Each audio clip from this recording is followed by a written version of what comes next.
미국 연방대법원이 상호관세 부과에 대해 위법하다고 결론 내리자 트럼프 대통령이 곧바로 무역법 122조를 근거로 전 세계에 15% 관세를 부과했습니다.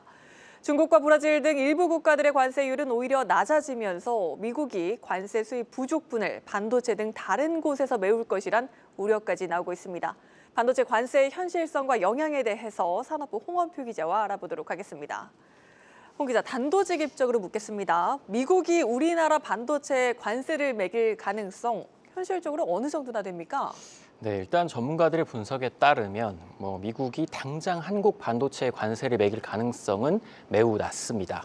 다만 트럼프가 관세 수입 감소로 미국 내에서 위기에 몰리면 일부 적용할 수 있다는 의견이 많이 나오고 있는데 반도체 관세는 자동차와 같이 무역확장법 232조에 따른 품목관세에 해당이 돼서 처음부터 이번에 위법 판결이 나온 상호관세와는 상관이 없었습니다.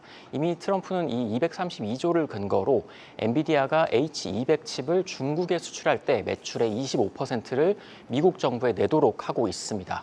우리 반도체에 관세를 부과하면 이 조항이 유력하고 세율도 최대 25% 정도로 예상을 하고 있는데 우리 정부도 미국의 다양한 조치에 대해 면밀히 대응하겠다는 입장입니다. 정부의 이야기 들어보겠습니다. 향후 미국 관세 정책은 IEEPA 위법 판결에도 불구하고 122조, 301조 등 다양한 수단들을 통해 공세적으로 지속될 것으로 전망되며 글로벌 통상 환경 불확실성도 한층 높아질 것으로 예상됩니다. 네, 지난해에는 하워드 러트닉 상무장관이 미국에서 생산하지 않는 반도체에 관세 100%를 부과하겠다 이렇게 말한 적도 있는데 삼성과 SK하이닉스는 미국의 파운드리와 패키징 공장을 짓고 있고 신규 투자 계획도 내놓은 상황이어서 당장 적용받지는 않습니다. 다만 중국이나 캐나다 등에서 걷어들이는 관세 수입이 전체적으로 감소하게 되면 반도체 관세를 10에서 15%라도 부과해서 이 손해를 좀 메우려 할 가능성은 있습니다. 네, 그런데 엔비디아나 AMD 같은 경우에 미국의 대표적인 팹리스 기업들이 우리 메모리 반도체에 대부분 의존하고 있는 상황입니다. 마침 오늘 나온 이달 반도체 수출액만 보더라도 미국 수출액이 크게 늘었던데 이러면 미국의 부담도 만만치 않은 것 아닙니까? 그렇습니다. 앞서서 이제 러트닉 장관이 말했던 반도체 관세 100% 이렇게 부과를 하면 미국 기업들이 어마어마하게 좀 부담을 안게 됩니다. 지금 미국 빅테크 기업들은 AI 산업에 천문학적인 투자를 하면서 대부분의 메모리를 삼성전자와 SK하이닉스에 의존하고 있습니다.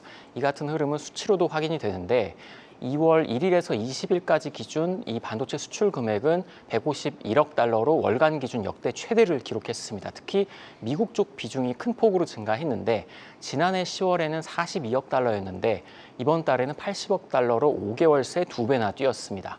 그럼에도 미국이 한국 반도체 관세를 만약에 부과를 하게 되면 D램 점유율 3위인 미국의 마이크론이 아무래도 관세 영향이 없기 때문에 가격 경쟁력이 올라가게 됩니다.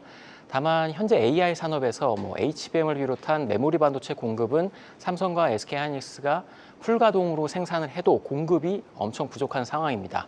당연히 마이크론만으로는 미국 내 수요를 다 감당할 수 없기 때문에 관세가 붙어도 우리나라 메모리를 완전히 배제하기는 어렵습니다. 결국은 우리나라 메모리 반도체를 대체할 수 없기 때문에 미국이 결국 관세 부담을 떠안아야 한다 이런 논리가 됩니다. 네, 그렇다고 해도 미국이 만약 이 반도체 관세를 일부라도 부담을 하게 된다면, 적용하게 된다면 우리 기업들은 어떤 피해를 받고 이 경우엔 또 어떻게 대응하는 게 좋겠습니까? 네, 일단 우리 반도체 기술력이나 생산량이 압도적입니다. 특히 HBM은 삼성이나 SK하이닉스가 엔비디아 물량을 대부분 공급하고 있다고 볼 수 있는데 다만 아무리 우리 기업들이 이 메모리 공급을 주도하고 있다고 하더라도 반도체 관세가 현실화되면 이걸 모두 미국 고객사에 가격을 모두 전가할 수는 없습니다. 이 관세를 제품 가격에 다 전가를 하면 엔비디아 같은 고객이 구매를 줄이거나 장기적으로는 이탈할 가능성도 있기 때문입니다. 이제 관세가 붙으면 결국은 조달 비용이 올라가서 최종적인 제품 가격이 상승되면 이익 감소로도 이어지게 되는데 이 때문에 한국 기업과 미국 기업이 모두 손해를 나눠서 부담하는 상황이 좀 예상이 되고요.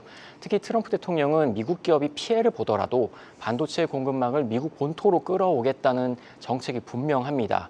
이에 미국이 반도체 관세를 좀 압박해서 한국 이제 삼성과 하이닉스가 미국 내 추가 투자를 더 해라 이렇게 요구할 수도 있습니다. 결국 우리 기업들은 미국 정부와 또 고객사 당분간 이 사이에서 좀 아슬아슬한 줄다리기를 이어가야 할 것으로 보입니다. 네, 여기까지 듣겠습니다. 산업부 홍원표 기자였습니다.